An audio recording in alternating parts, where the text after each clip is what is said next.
दोस्तों नमस्कार, सुप्रभात, गुड मॉर्निंग। कैसे हैं आप सब? आशा करता हूँ आप सब स्वस्थ, मस्त और खुश होंगे। चलिए, तो आज हम सब जानते हैं कि क्यों इस दुनिया में, संसार में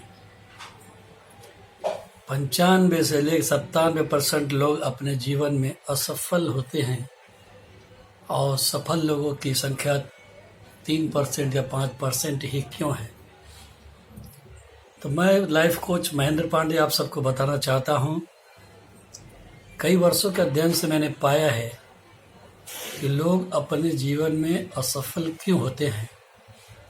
उसके कुछ ठोस कारण हैं, कुछ बैरियर्स हैं जो हमें दिखाई नहीं देते और जाने अनजाने में हम उन्हें देख भी नहीं पाते हैं और समझ भी नहीं पाते हैं। जिसमें सबसे बड़ा बैरियर आता है इनडिसिप्लिन, अनुशासनहीनता।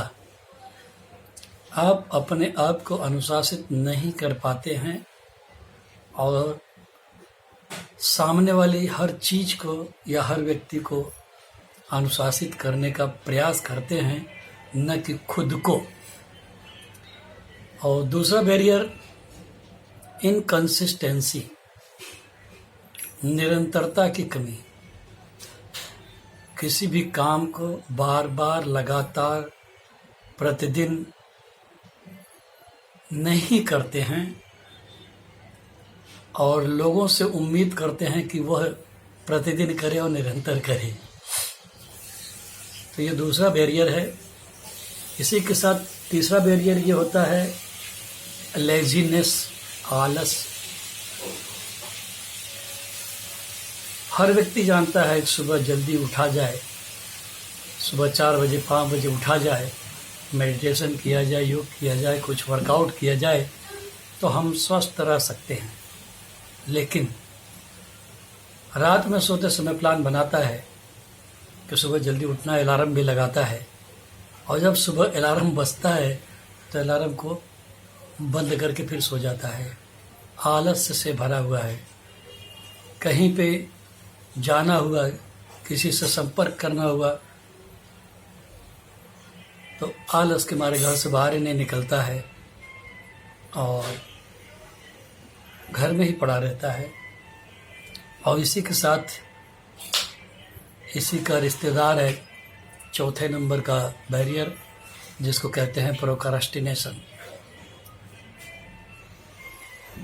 जब सुबह उठने का प्लान बनाया और अलार्म बजा है तो अलार्म को बंद करके जाने दो, आज से कल से करेंगे, तो हर काम को वह व्यक्ति कल पे टालने लगता है। मतलब उसके अंदर टाल मटोल करने की आदत है। जब आप टाल मटोल करने की आदत रखेंगे तो आप अपने जीवन में कामयाबी पाना चाहते हैं। How it is possible? आपको क्या लगता है, संभव है? काल करे सो आज करे, आज करे सो अब। इस लाइन को ध्यान रखें।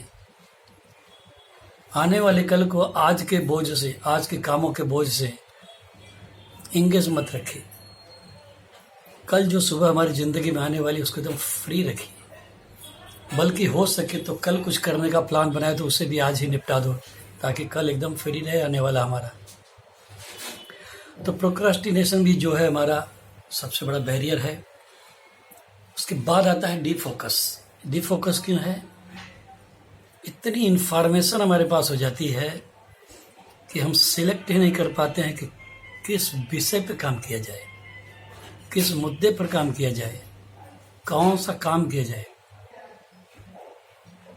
यूट्यूब, फेसबुक, इंस्टा जानकारी से भरा हुआ है। ऐसा नहीं कि हम जानकारी नहीं ले रहे हैं, हम जानकारी भी ले रहे हैं, लेकिन इतनी जानकारी ले लिए हैं कि हम किसी एक चीज पे फोकस नहीं कर पा रहे हैं। और उसका परिणाम है कि हम डीफोकस हो जाते हैं। जब आप किसी एक काम के ऊपर फोकस नहीं कर पाएंगे तो आप अपने लक्ष्य को भेद नहीं पाएंगे। तो कभी कभी ज़्यादा जानकारी भी नुकसानदायक हो जाती है। आज यूट्यूब खोलिए, किसी भी एक पर्टिकुलर विषय पे एक वीडियो देखिए, बाद में उसके रिलेटेड हजारों वीडियो आपके सामने आ जाएंगे। और तब आपके पास एक छठा बैरियर आ जाता है, उसको कहते हैं कंफ्यूज्ड। एक तो इतनी जानकारी हो गई, डिफोकस हो गए। अगर किसी एक चीज के ऊपर फोकस करके आपने सोचा कि चलो यूट्यूब से जानकारी ले लेते हैं, तो उससे रिलेटेड हजारों वीडियोस आपको कंफ्यूज कर देते हैं। अब कहाँ जाएं, किसको देखें, किसको ना देखें, कौन अच्छा है, कौन अच्छा नहीं है, किसे चुने, किसको सुने। हमारा दिमाग कंफ्यूज हो जाता है। और जब आप कंफ्यूज हो जाते हैं तो आपके सामने एक सातवां बैरियर आ जाता है, लो प्रोडक्टिविटी। तब आप उस वीडियो को देखने में लगे रह जाते हैं, इनको सुनो, उनको सुनो, स्क्रॉलिंग शुरू कर देते हैं। और स्क्रॉलिंग के साथ साथ आपका पीछे समय बीतते जाता है जो आपको दिखाई नहीं देता है। मतलब आप अपने समय को किल कर रहे होते हैं, मार रहे होते हैं। और जब आप समय को मार रहे हैं और कंफ्यूज्ड हैं, तो ऑटोमेटिक आपकी प्रोडक्टिविटी लो हो जाती है। तो यूट्यूब, फेसबुक, लिंक्डइन, इंस्टाग्राम, यह सब सोशल मीडिया है।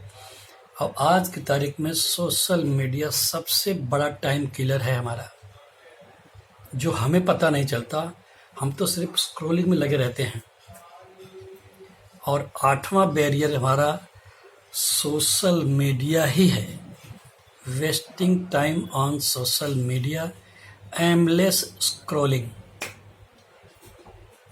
आप जब स्क्रॉलिंग करना शुरू करते हो कि इनको देखो, उनको देखो, तो इसी स्क्रॉलिंग की प्रक्रिया में आपके घंटे 2 घंटे बीत जाते हैं, आपको पता नहीं चलता। और इस 24 आवर्स में आपका 2 घंटा इस तरह से वेस्ट हो जाता है और आप उसकी हत्या कर देते हैं जाने अनजाने में। जबकि यही 2 घंटे सही गाइड लेकर के, सही व्यक्ति के साथ कंसल्टिंग करके अगर आप फोकस्ड हो जाएं, तो आप भी अपने आप को वो 3%, 5% की कैटेगरी में लेके जा सकते हैं। सतर्क रहें, अपने बैरियर को पहचानें और इन बैरियर्स को ओवरकम करने के लिए कुछ स्किल्स सीखें। कहीं से भी सीखें जहाँ से आपको अच्छा लगे। कुछ सफल लोगों को सिलेक्ट कर लीजिए जो टॉप 10 या टॉप 5 में हैं, उनकी वीडियोस देखिए, उनकी सफलता को मत देखिए। उन्होंने कहाँ से शुरुआत की थी, कितने स्ट्रगल किए, उस तरह की वीडियोस देखिए। अगर वो कोई वर्कशॉप में ट्रेनिंग दे रहे हैं तो उनकी ट्रेनिंग अटेंड करिए। कहीं पर लाइव प्रोग्राम दे रहे हैं तो उनके लाइव प्रोग्राम में जाएं। लेकिन सीखते रहें, अपने आप को हमेशा लर्निंग मोड में रखें। जितना सीखोगे